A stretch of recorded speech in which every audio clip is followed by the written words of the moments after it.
नमस्कार, मैं हूं मुग्धा मिश्रा। कमोडिटी में कमाई के टिप्स देने के लिए हम लेकर आ गए हैं अपना खास शो कमोडिटी कॉल। कमोडिटी बाजार में क्या करना चाहिए इस वक्त जानने के लिए आप हमें फोन कर सकते हैं। नंबर आपकी स्क्रीन पर है। हमारे एक्सपर्ट्स देंगे कमोडिटी से जुड़े आपके सभी सवालों के जवाब। लेकिन सबसे पहले देखेंगे इस वक्त की सुर्खियां।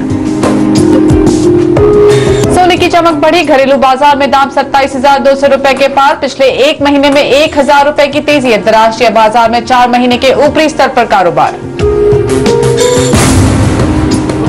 सप्लाई बढ़ने से कच्चा तेल फिसला, नाइमेक्स पर दाम $47 के भी नीचे आया। एपीआई के मुताबिक अमेरिका में 94 लाख बैरल बढ़ा क्रूड का भंडार। ब्रेंट का दाम $49 के भी नीचे आया। डॉलर के मुकाबले रुपए में शानदार मजबूती। $1 की कीमत ₹64.75 तक आई। डॉलर में गिरावट से रुपए को मिला सहारा। खाने के तेलों पर दबाव, अंतर्राष्ट्रीय बाजार में दाम गिरने से घरेलू बाजार में सोया तेल और क्रूड पाम तेल फिसले। रिंगिट में मजबूती से मलेशिया में पाम तेल की कीमतों पर दबाव। It's not that a large amount of money itself is deposited in cash. It's the same amount which could have been rotated again and again. और बैंक ऑफ बड़ौदा मामले पर सरकार की कड़ी नजर, लेकिन कार्रवाई से पहले सीबीआई ईडी की जांच रिपोर्ट का इंतजार।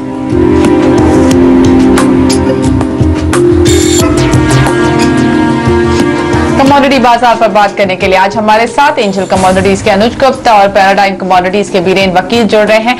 सबसे पहले बात करते हैं खाने की तेलों में, क्योंकि काफी ज्यादा गिरावट दिखाई दे रही है। आज घरेलू बाजार में क्रूड पाम तेल और सोया तेल का दाम आधे से 1.5% तक नीचे आया है।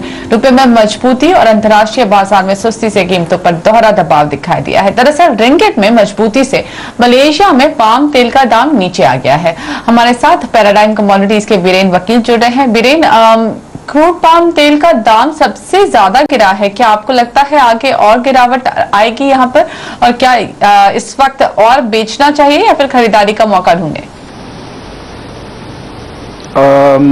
काफी रनअप आया था पिछले एक महीने में। 357 से 432 का रनअप देखा हमने, जो मेनली मलेशियन, इंडोनेशियन फायर और रिंगिट के हिसाब से था। अब मुझे ऐसा लग रहा है कि 420 के आसपास वापस बाइंग करना चाहिए, क्योंकि अभी भी फिजिकल डिमांड काफ़ी स्ट्रांग है। यहाँ 420 के आसपास सीपीओ बाई किया जा सकता है। 413 का स्टॉप लॉस होना चाहिए और 435 का टारगेट होना चाहिए। 10-12 दिन का व्यू है। बिरेन, आपका सोया तेल पर इस वक्त क्या व्यू है? सोयाबीन तेल रिलेटिवली पाम की तुलना में ज़्यादा बेटर रहेगा, क्योंकि इंटरनेशनल मार्केट में पाम और सीपीओ के बीच का डिफरेंस है वो सोयाबीन की फेवर में है। और सभी तेलों अगर देखें, सनफ्लावर, रेपसीड, कैनोला, सीपीओ, तो सबसे सस्ता सोयाबीन ऑयल है।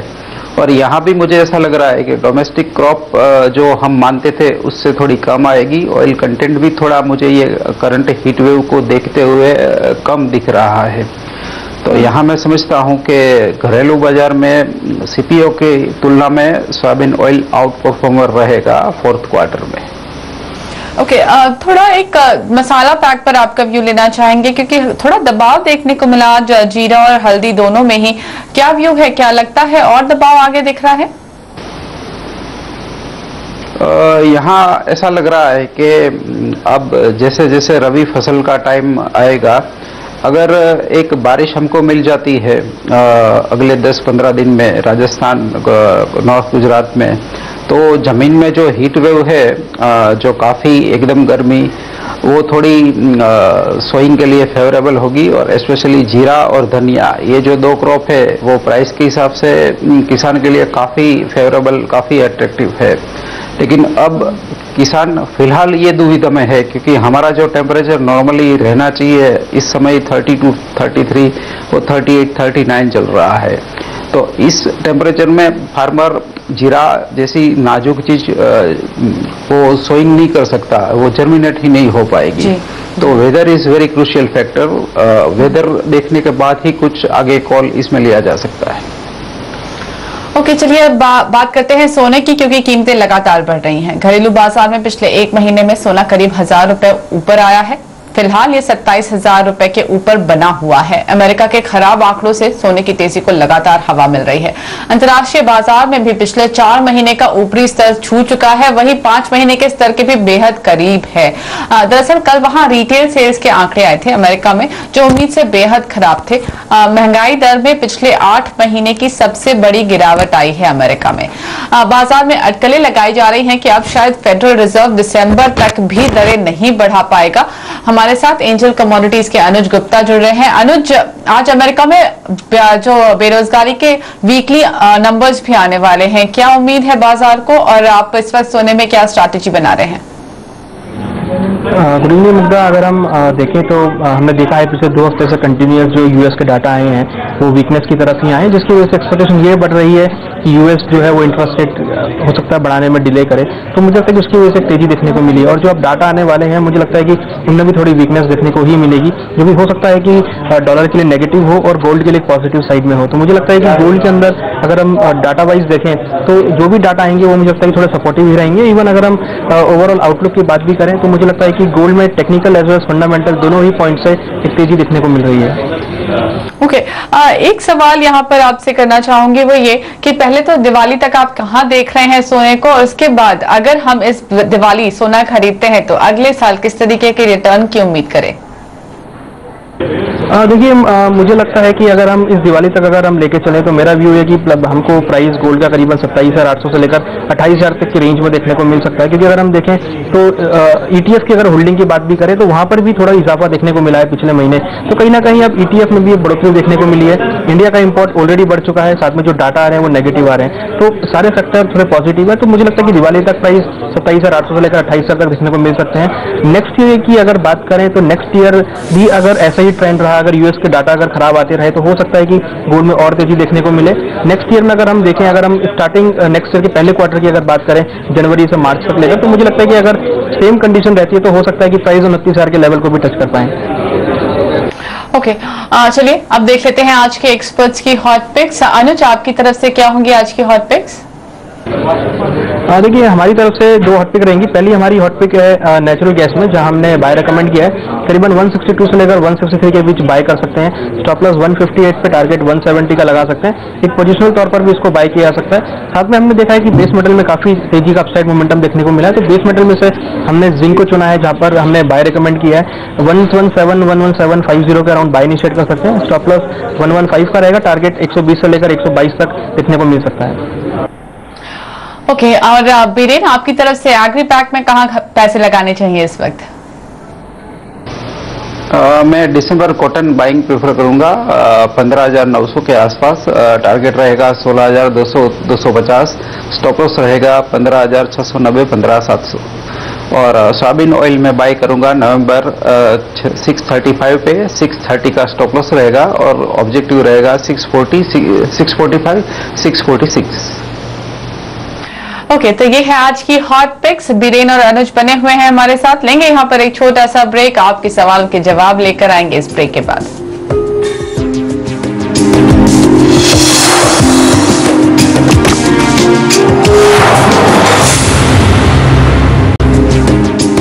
आप देख रहे हैं कमोडिटी कॉल। चलिए आपके सवाल जवाब का सिलसिला शुरू करते हैं। पहला सवाल जोधपुर से है राजेश जी का। नमस्कार राजेश जी, बताइए सवाल क्या है आपका? मैंने LCX क्रूड लिया है 32-45 में, क्या करना चाहिए? आपने बाय किया है, खरीदा है? हाँ, बाय किया। हाँ, ओके। अनुज, क्या सलाह होगी? कच्चा तेल थोड़ा बहुत एक पॉजिटिव मूव देने की कोशिश, लेकिन उसके बाद कल जिस तरह के आंकड़े आए उसके बाद एक हमने दबाव देखा है और आज तो काफी ज्यादा प्रेशर में आ गया। 3,000 के नीचे इस वक्त 2,989 पर ट्रेड करता हुआ, 2,989 पर। तो क्या लगता है इस वक्त और प्रेशर है, इनको अपनी पोजीशन खत्म कर देनी चाहिए, लॉस बुक कर लेना चाहिए, या फिर कुछ उम्मीद है वापस पॉजिटिव मूव देने की?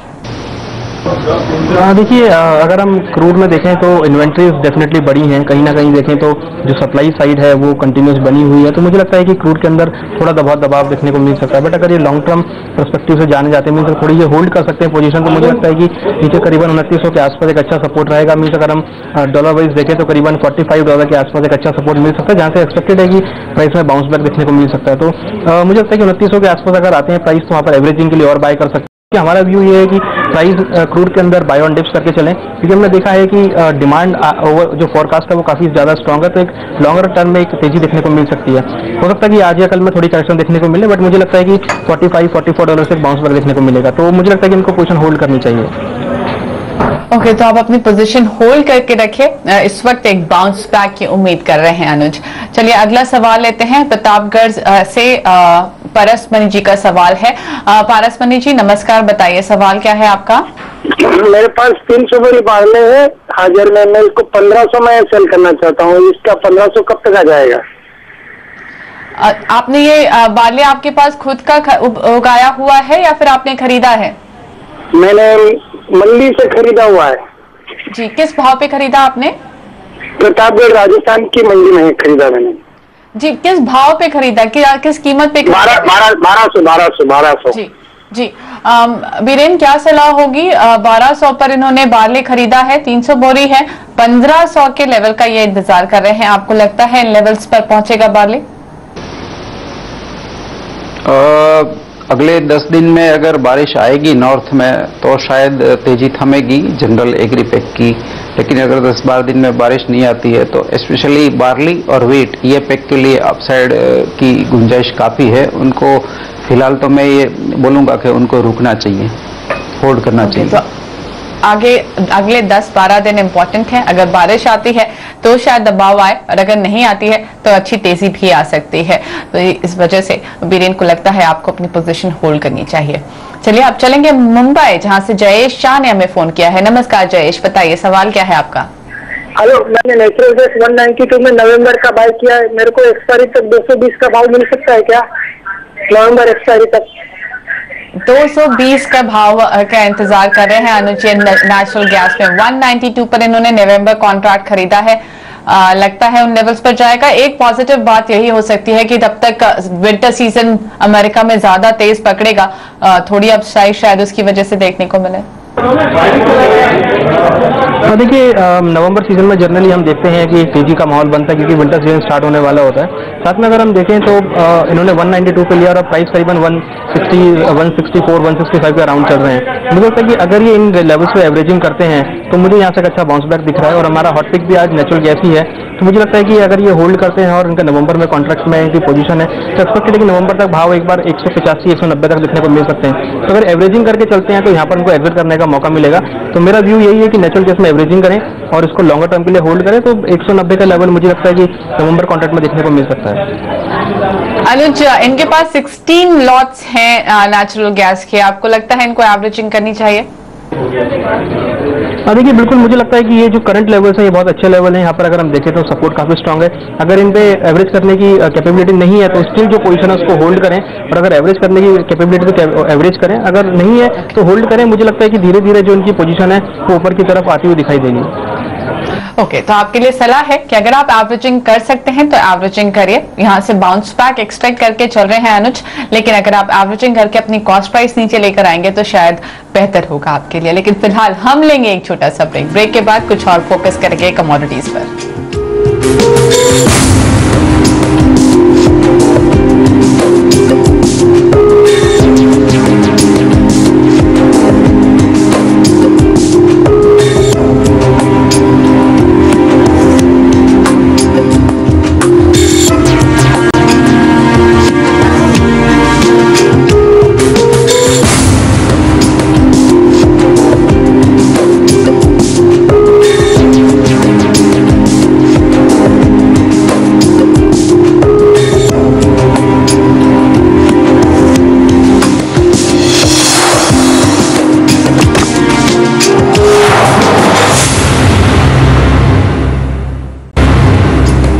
आप देख रहे हैं कमोडिटी कॉल, और अब चलेंगे नागपुर, जहां से हरीश जी का सवाल है। नमस्कार हरीश जी, बताइए सवाल क्या है आपका? सोयाबीन दो लाख मेरे शार्ट हैं, तो क्या करना चाहिए उसके लिए? उसको हेज करना चाहिए या दूसरा बाई करना चाहिए? उसके मतलब वो रेट बढ़ गया 580 रुपए करीब। ठीक है, बीरेन क्या सलाह देंगे? इन्होंने 580 पर बेचा है 2 लॉट। क्या यहाँ पर एवरेजिंग करें या फिर अपनी पोजीशन से निकल जाएं, क्योंकि इनके लेवल से तो काफी ऊपर है? कहीं डीप्स आए तो मैं उनको पोजीशन रिवर्स करने का कहूँगा बाय साइड में। सोयाबीन में स्पेशली दूसरी चीज़ों में जहाँ कॉस्ट ऑफ कैरी प्लस होता है, मतलब ब्याज बदला मिलता है, वहाँ एवरेजिंग में बोल सकता हूँ, लेकिन यहाँ बैकवर्डेशन है, उल्टा बदला है, तो यहाँ एवरेजिंग करेंगे और कैरी फॉरवर्ड करेंगे तो लॉस होगा।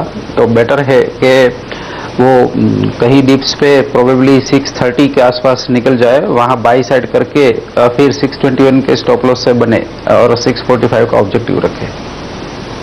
ओके, तो ये सलाह है इस वक्त। चलिए अगला सवाल लेते हैं। हिसार से संदीप शाह का सवाल है। नमस्कार संदीप जी, बताइए सवाल क्या है आपका। कर दी मैंने जो 5 लोट सिल्वर सेल कर रखी है जी 36,300 पे। ओके, अनुज क्या सलाह होगी? इन्होंने चांदी बेची हुई है 36,300 पर और चांदी भी इस वक्त तो बिल्कुल पॉजिटिव सा मूव दिखाई दे रहा है। क्या सलाह देंगे आप इनको? देखिए, अब चांदी ने $16 का जो स्तर है वो ब्रीच किया है और उसके ऊपर ही ट्रेड कर रही है, तो मुझे लगता है कहीं ना कहीं जो एक नेगेटिव सेंटीमेंट्स थे बुलियंस में वो अब थोड़े पॉजिटिव में कन्वर्ट हुए हैं। तो मुझे लगता है कि इस कंडीशन में शॉर्ट में रहना नुकसानदेह हो सकता है। तो मेरा इनका व्यू ये रहेगा कि अगर ये शॉर्ट से एग्जिट होकर बाइंग की पोजीशन क्रिएट करते हैं तो मेरा व्यू ये है कि चांदी में आने वाले दिनों में करीबन 38,500 से लेकर 39,000 तक के लेवल अगर हम 15 से 20 दिन की बात करें तो वहाँ देखने को मिल सकते हैं। तो मुझे लगता है कि इनको अपनी पोजीशन से एग्जिट करके बाइंग साइड की पोजीशन क्रिएट कर लेनी चाहिए। करंट लेवल से मुझे लगता है कि 1500 से लेकर 2,000 रुपए तक की तेजी दिखने को मिल सकती है। तो ये सलाह है आपके लिए। इस वक्त अनुज को लगता है कि आगे मजबूती रहेगी, कमजोरी आना थोड़ा मुश्किल दिखाई दे रहा है। चलिए अगला सवाल देख लेते हैं। हनुमानगढ़ राजस्थान से भारवाल जी का सवाल है। नमस्कार भारवाल जी, बताइए सवाल क्या है आपका। मुर्दा जी शाम हो हमारा जी बताइए। चने पे है, आप अपना सवाल पूछे। 20 कुंटल चना है। तो आगे आपने ये बोया था? किसान बहुत है। बिल्कुल जी बिल्कुल। बीरेन क्या सलाह होगी? इनके पास 20 क्विंटल चना है। चने के भाव को थोड़ा सपोर्ट मिलना चाहिए, त्योहारी डिमांड है, इस वक्त इनको क्या करना चाहिए? दिवाली तक होल्ड कर सकते हैं। दिवाली के बाद मतलब 15 नवंबर 25 नवंबर के बाद वो निकल सकते हैं उस एरिया उस टाइम के आसपास। फिलहाल तो मैं बुलिश हूँ, यहाँ से 10-15 दिन तो अभी भी अपसाइड देख रहा हूँ 200-300 रुपये की। ओके, तो अभी और अपसाइड दिख रही है। दिवाली के बाद आप बेचने पर विचार करिए, अभी थोड़ी और तेजी बाकी है चने में। लेकिन इसी के साथ बीरेन और अनुज, आप दोनों का बहुत बहुत धन्यवाद हमारे दर्शकों के सवालों के जवाब देने के लिए। कमोडिटी कॉल में आज के लिए इतना ही, लेकिन आप बने रहिए CNBC आवाज पर। आगे लेकर आ रहे हैं आवाज समाचार।